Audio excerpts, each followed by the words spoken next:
મહેસાણામાંથી એક બે દિવસ પહેલા એક સમાચાર સામે આવ્યા હતા. આ સમાચાર ભલે એક બે દિવસ જૂના છે, પણ આની ચર્ચા કરવી ખૂબ જરૂરી છે. અને આ ચર્ચા એટલા માટે જરૂરી છે કારણ કે કથની અને કરનીમાં ફેર હોય ને તો એ ન ચાલે.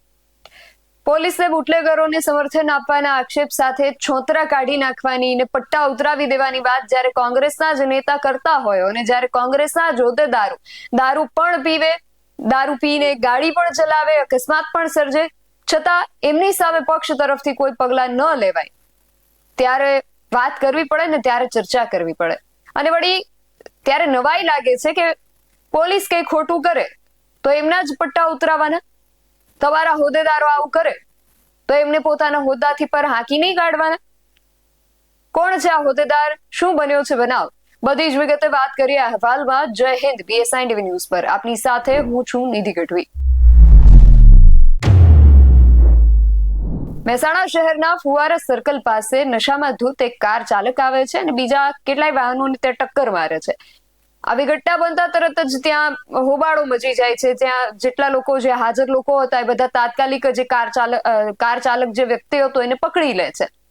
અને નવાઈ ત્યારે થાય છે કે જ્યારે એ વ્યક્તિ પકડાય છે અને ખબર પડે છે કે આ દારૂડિયો જે કાર ચાલક છે એ બીજો કોઈ નહીં પણ ગુજરાતભરમાં દારૂબંધીને જાળવવા માટે કામ કરતા કોંગ્રેસના જ શહેર મહામંત્રી છે, જેમનું નામ પાર્થ રાવલ છે.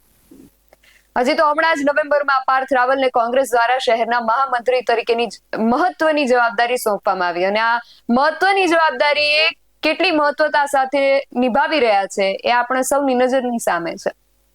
અને આપણા સૌની નજરની સામે જે થઈ રહ્યું છે એ શું કોંગ્રેસના આગેવાનોને નહીં દેખાતું હોય કે પછી આમાં કઈ બોલવા જેવું રહ્યું નથી એટલે મૌન થઈને બેઠા છે? ગુજરાતભરમાં ક્યાંય પણ દારૂ કે ડ્રગ્સનો કોઈ પણ મુદ્દો આવે એટલે બોલ્યા વિના રહે જ નહીં એવા જિગ્નેશ મેવાણી પણ આ વખતે બોલ્યા વિના જ રહી ગયા. બીજા લોકોને સલાહ આપવી, એમની ઉપર આક્ષેપો કરવા સરળ છે, પણ જ્યારે આપણા ઘરે ગોળા આવે ત્યારે ખબર પડે. આજે પાર્થ રાવલ છે, તેમણે આ રીતે દારૂ પીને અકસ્માત સર્જ્યો એટલે પોલીસને જાણ થઈ. જાણ થતા જ મહેસાણાનું જે A ડિવિઝનનો પોલીસ કાફલો છે એ ઘટના સ્થળે લોકો બધા દોડીને પહોંચ્યા. પોલીસે તપાસ આરંભી એટલે પોલીસની તપાસ દરમિયાન પાર્થ રાવલની જે ગાડી હતી એમાંથી દારૂની બોટલ મળી. આ બોટલ ઉપર એવું લખ્યું હતું કે રાજસ્થાન ઓનલી ફોર સેલ, આવું લેબલ લાગેલું હતું. પાર્થ રાવલ પોતે પણ નશામાં હોવાનું જણાતા પોલીસે તુરંત જ એ વ્યક્તિની અટકાયત કરી લીધી. પદ મળ્યાના ટૂંકા ગાળામાં જ જવાબદાર હોદ્દા પર હોવા છતાંય કાયદાનું ઉલ્લંઘન કરી દારૂ પીધેલી હાલતમાં પકડાતા રાજકીય આલમમાં પણ ચર્ચાઓ તેજ બની છે.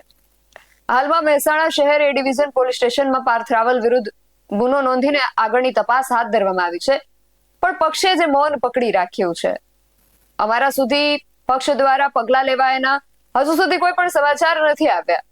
એટલે પ્રશ્નો ઘણા ઉભા થાય છે કે પક્ષ ક્યારે કોઈ પગલા લેશે કે કેમ એ પણ નથી ખબર, શું કરશે એ પણ નથી ખબર, ક્યારે લેશે એ પણ નથી ખબર. પણ આશા રાખીએ કે કોંગ્રેસ દારૂને આમ જળ મૂળમાંથી દૂર કરવાની વાત સામાન્ય લોકો સુધી નહીં રાખે અને પોતાના હોદ્દેદારો પર પણ એ નિયમને લાગુ પાડશે. તો આ સમગ્ર વિષયને લઈને તમારું શું માનવું છે અમને કમેન્ટ કરીને ચોક્કસથી જણાવજો. આવા જ વધુ અહેવાલો સાથે મળતા રહીશું. તમે મારી YouTube ચેનલને સબસ્ક્રાઇબ કરવાનું અને અમને Facebook અને Instagram પર ફોલો કરવાનું ભૂલશો નહીં. બાકી અવનવી અપડેટ્સ માટે આપ જોતા રહો BSI TV ન્યૂઝ. નમસ્કાર.